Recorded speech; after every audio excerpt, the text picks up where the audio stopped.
Brigadier on the run. Elminster visited me the other day and didn't even stay long enough to raid my ice cream, let alone stay to chat, because he was on the hunt for someone. Yes, on Earth. Someone from the realms. Oh, this someone was from somewhere else originally, but he's been in the realms for more than a century. He's on the run right now, but if he survives, Elminster has no doubt he'll show up back in the realms again. So this is one of those "if you see this man" videos, except it's not about a man. It's about a Giff. A male Giff. Yes. But Giff get testy if you ever refer to one of them as a Giff man or a Giff woman. Those words apply to humans, as members of this hippo-like race often growl when asked about why they have this custom or why they do things in a certain way. Giff are Giff. Now, hard G when you're talking about this particular Giff. Yes, that particular Giff who's on the run right now. I'm talking about the Brigadier, and this is a video about him and his latest escapades. Those of you bold or foolish enough to frequent the Underdark settlement of Skullport, as it was before the roof literally fell in on it, in the early 1380s Dale reckoning, just before the spell plague hit, may remember a certain shop in its central heart, the Brigadier's Broadside. Lots of dark, glossy polished wood paneling and display cases everywhere, full of smoke powder firearms displayed on red satin and velvet under glass. All gone now. Even his suit of armor, spring gun, shop defense death trap, buried under tons of fallen rock, on top of which is the rebuilt Skullport of today. The Brigadier made it out, of course. He always wore a force belt that brings into being a sphere of force around him when activated. It has about 12 minutes of air if he's exerting himself, or about half an hour if he's lying quiet or sleeping. It held off all the heavy, shifting, shattered rock as he clambered over rubble and away into Undermountain. He doesn't use this belt very often because it drains the wearer of hit points while operating, but if he sees a potential explosion coming his way or a hard landing at the end of a long fall, you can be certain he'll activate it. So, who is the Brigadier? Well, first of all, that's a title that the Giff in question prefers to his real name, which he's never shared with anyone on Toro. However, it's not Brigadier as the modern short form for Brigadier General or any other present-day real-world military rank. It comes from the older meaning of the word, which tells me Giff came into contact with French military from our real world some centuries back, likely when or before Napoleon flourished. Back then, Brigadier literally meant officer in charge of a brigade, and brigades varied a lot.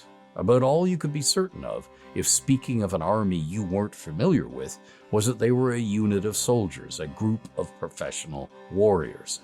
So, the Brigadier has commanded soldiers, or mercenaries. We know he came to Toril aboard a spelljammer in 1365, Dale reckoning.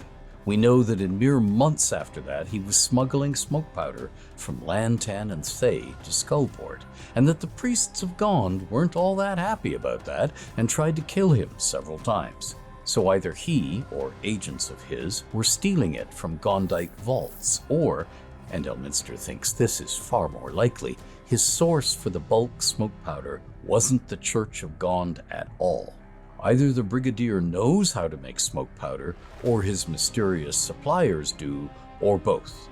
Elminster believes both, and that the Brigadier already knew how to make smoke powder, and definitely the gunpowder that works here on Earth, before coming to Toro.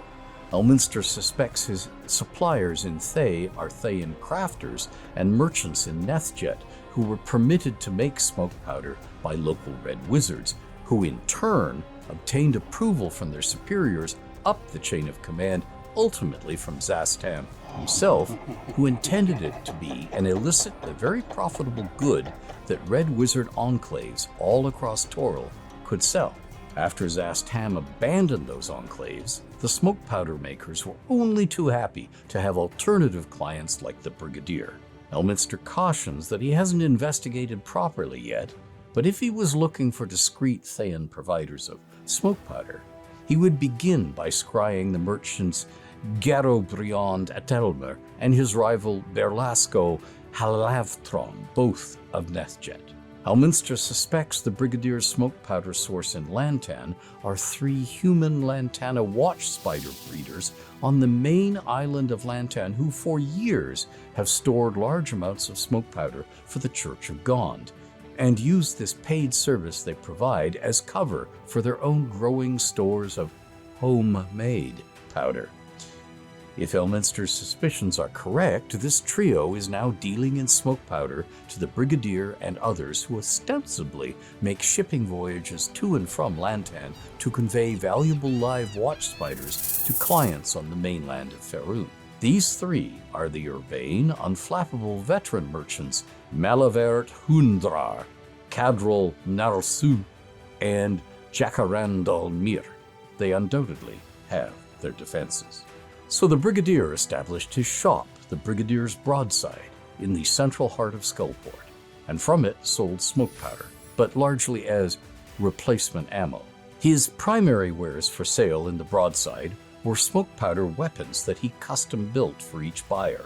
He's very good at making superb, sturdy, balanced, and elegant weapons, and likes to study clients, not just quickly judge their reach, strength, and experience, to choose some of the stock parts of his making, barrel, stock, grip, and so on, to augment with custom-crafted new parts to build the best gun for them.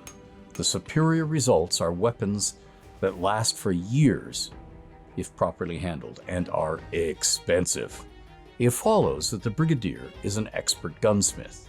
If we can believe what he told many clients over the nearly 2 decades his Skullport shop was operating, he likes the world of Toril and the folk who dwell on it. Observant clients who engaged him in converse drew the conclusions that the Brigadier dreams of big game hunting on Toril, specifically shooting down dragons, and that he also seeks magic to prolong his own life, and believes Toril holds ample supplies of such if he can just find the right potions, or wizards, or powerful enchanted item.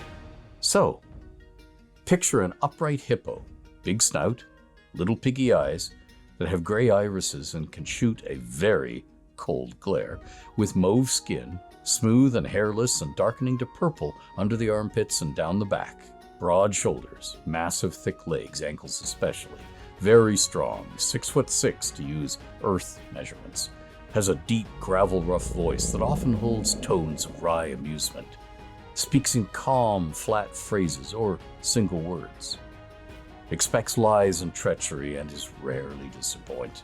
The Brigadier usually wears heavy black boots, heavy dark wool jerkins and breeches studded with large pouches in which he carries all manner of tools and gear, including long lengths of waxed cord, fire seeds in small coffers, and various pistols that double as daggers because they incorporate slide-out and lock-in-place knife blades.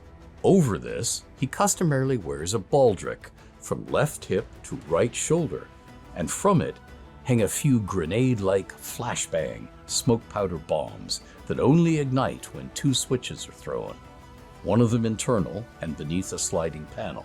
If not so armed, they can be struck, hit with lightning or flame or radiant-inducing magic, or even caught in explosions, and will remain inert, unless the explosions flip both switches before dispersing the smoke powder contents.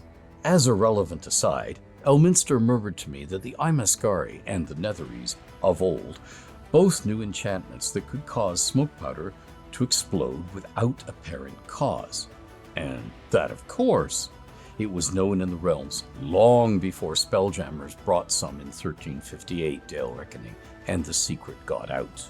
The Brigadier is a lawful evil fighter of 7th level, a banneret. But El notes that he's not cruel or tyrannical. He just doesn't care about the fates of others who aren't useful allies or contacts, doesn't think any laws or moral codes apply to him, and sees taxes, rules, and governments as things to be profited from by getting around them. Elminster has in the past described such thinking as, "Show me a law, and I'll show ye a swindle." So, where is he now? And why is he on the run? Well, his shop was destroyed more than a century ago, and his making of custom weapons faded away to mere handfuls per year to those who paid him curl-your-hair sums. But his selling of smoke powder guns and bombs, and smoke powder itself, decidedly did not fade away. He adopted disguises and acquired useful allies he could travel and work with, and covertly visited Scornubel, Westgate, Azkatla, Zazesper, Tashluta, the border kingdoms when he needed to disappear for a decade or so, then Selgaunt and Serloon as Sembia was rebuilding. In all of those places, he discreetly sold smoke powder and smoke powder guns, empowering a lot of weaker sides in various criminal disputes, and in doing so, made enemies of the rivals or foes of those weaker sides. One of them was a beholder named Zunkakar, notable for collecting magical crowns that it wears on its eye stalks and has mastered the unleashings of, one of which is a thick fog cloud that the beholder can hide within while moving about, and so conceal its true nature from others. Another was the Vengeful, a cabal of 9 spirit nagas dedicated to collecting useful wizard spells and captive wizards as tutors, led by the magically accomplished old nagas Mulerva and Narhilis. When Zunkakar and the Vengeful both reached the conclusion that the realms had to be rid of the Brigadier permanently, and, warily, joined forces to try to hunt him down and destroy him, the Giff's life changed almost overnight. He had been enjoying a pleasant covert existence of selling firearms and smoke powder, converting the takings into illicit goods like poisons and drugs that he could smuggle into jurisdictions where they were forbidden and make lots of coin by selling them therein, and eliminating Gondite clergy whenever he spotted them on general principles. Suddenly, he found himself rapidly depleting amassed magic to fight his way out of one concerted kill attempt after another, and running hard between those attempts.